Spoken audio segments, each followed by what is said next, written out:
Hi everyone, my name is Martina, and when I was 13 I watched an anime that was not meant for me, but I loved it and it has been on my bucket list to visit the place that is inspired by it for the last few years. Some of you might know what I'm talking about. Higurashi no naku koro ni, a horror anime that got released in 2006, and the village it plays in, Hinamizawa, is a real-life place which is Shirakawa-go, a village that is very popular among tourists, as it is a traditional Japanese village and super beautiful. To get here we had to buy bus tickets in advance, and I will put the link for it in the bio. And since the bus comes from Kanazawa, we had to get there first from Toyama. After around an hour of time traveling, aka falling asleep on the bus and suddenly arriving, we reached our destination. I was so excited, and as it was still quite early, we noticed a bus to the observation deck just arrived and we headed there first, which I recommend everyone to do as it got quite full later on.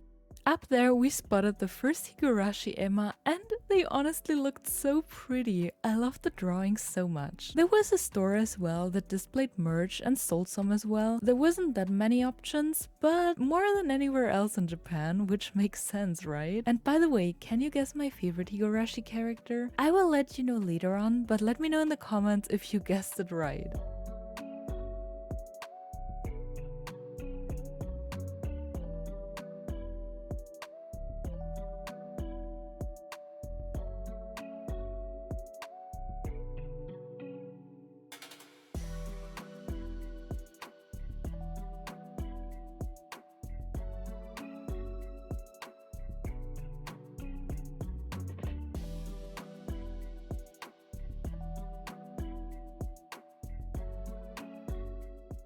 There was also a cafe that was referencing Angel Mort, the cafe in the anime, and Kevin noticed that he had access to a little private observation deck. So of course we got some things here, even though most of the higurashi stuff was sold out already. It looked so beautiful from up here, and you can also see in the back how crowded it is when you're not in that cafe.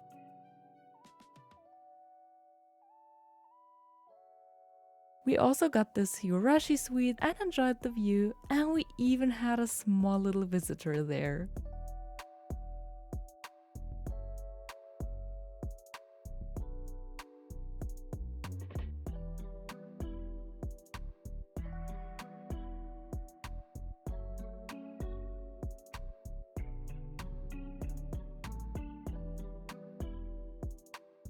Of course, I also bought a few things in the store. What do you think? Aren't those super cute souvenirs?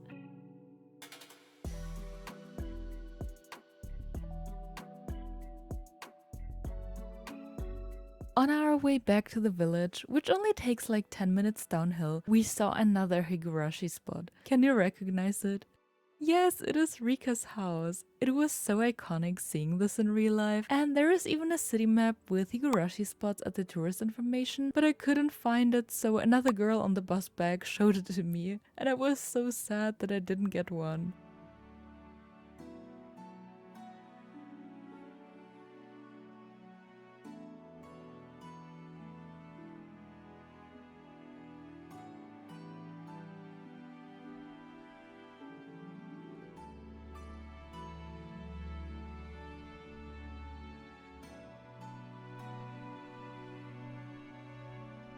After a short walk, we arrived at this shrine, but if you watched Higurashi, you know this was the shrine that was used as a reference for the Furude shrine. It was so pretty and not too crowded, so we enjoyed a few minutes here and I took quite a few pictures.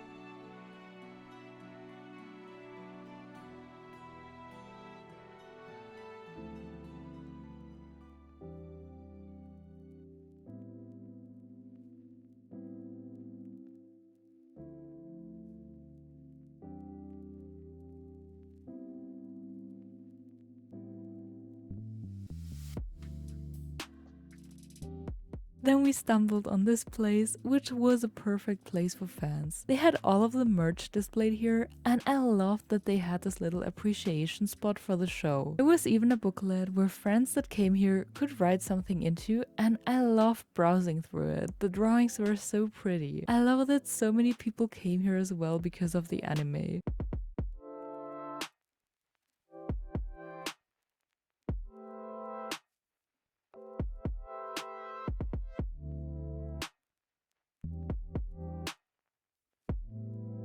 Almost next to it there was another store with plenty of merch, so feel free to check it out. And here I finally found merch of my favorite character. Did you guess that it was Hanyu? Let me know.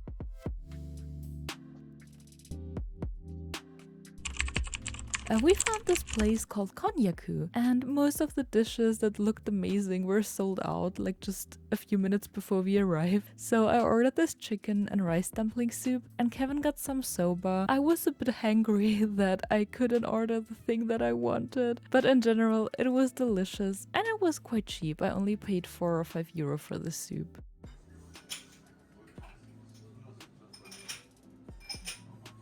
Süß oder salzig? Let's head to another spot. The deai bridge. That was shown in the anime as well. It was so crowded though because the view is spectacular, but I couldn't take any proper pictures here.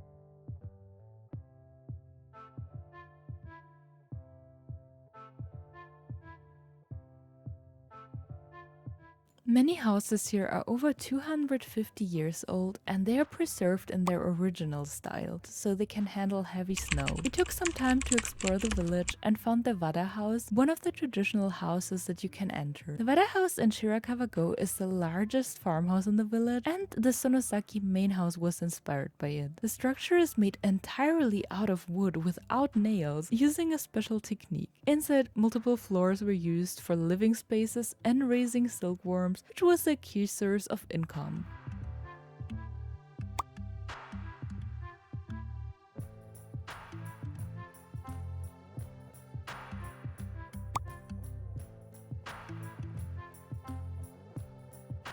After that, we took a really long walk because we thought we would find the cursed shrine where they keep all of the festival equipment, but it was the wrong shrine, so if you look for the right one, it is even further away, and I'm gonna link it in the description as well, so don't waste your time.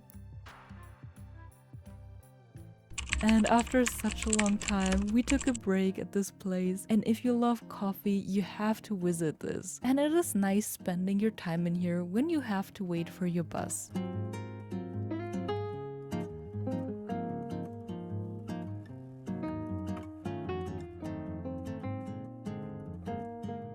Since I rarely drink coffee these days, I got a chocolate cake and Kevin got a cheesecake. They were really good and amazing.